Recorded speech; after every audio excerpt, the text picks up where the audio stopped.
Hey everybody, Dave from Dave Moore Racing here. Okay, this will serve to be your instruction video on how to replace the OEM float bowl with the new DMR JJ machine quick change float bowl.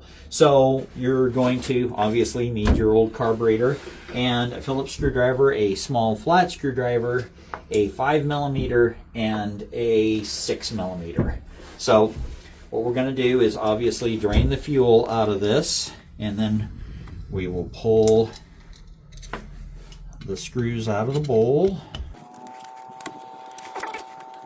and then go ahead and take this off. Now, you don't throw this away, because you're going to want to be able to use this to show to your grandchildren the time when people used to have to take their bowls off to change their jets, because they're going to be like, Grandpa, that shit's insane. Okay, so we get this open, and we're going to go ahead and small flat screwdriver, pull out the pilot,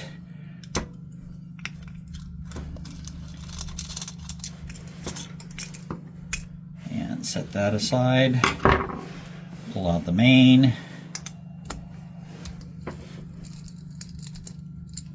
and set that aside. Now, the float bowl, the new float bowl, is going to come with two, and we are calling these analogs because they take the place of the jet, but they are not a jet. Okay, so you've got your main analog and your pilot jet analog, and pilot jet is going to go in there, and this is where your 5mm is going to come into play.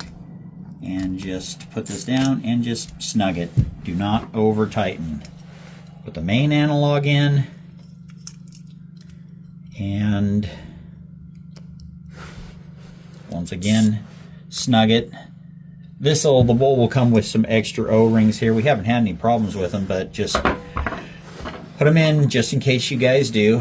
So we're just going to take the float bowl and put it on here like this, and it's going to go down. You're going to feel the analogs come up against their seat, and you just give them a little push, drop the screws into it. You can pull this. This is the drain. You can pull that if it's more convenient for you, but you can sneak a Phillips screwdriver in. Get all the screws started and in a snugged position.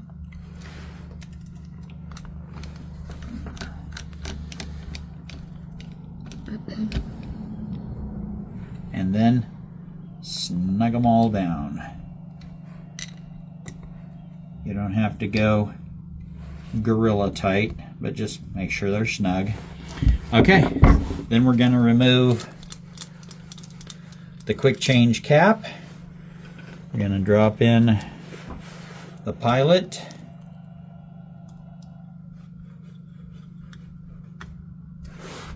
and then the main.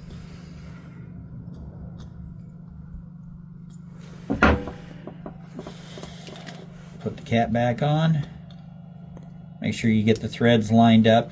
A trick with getting thread lines up, and this isn't to make anybody feel like they're stupid, but if you're having problems with a thread, like when you're putting cases together or whatever, turn it backwards until you feel it click, and then move forward from there. That way you know you're not cross-threading it. And that, ladies and gentlemen, is all it takes. Put it on the bike and start riding. Pull this off when you need to make a change. So thank you for watching the video. If you have any more questions, you can go ahead and list them in the comments below.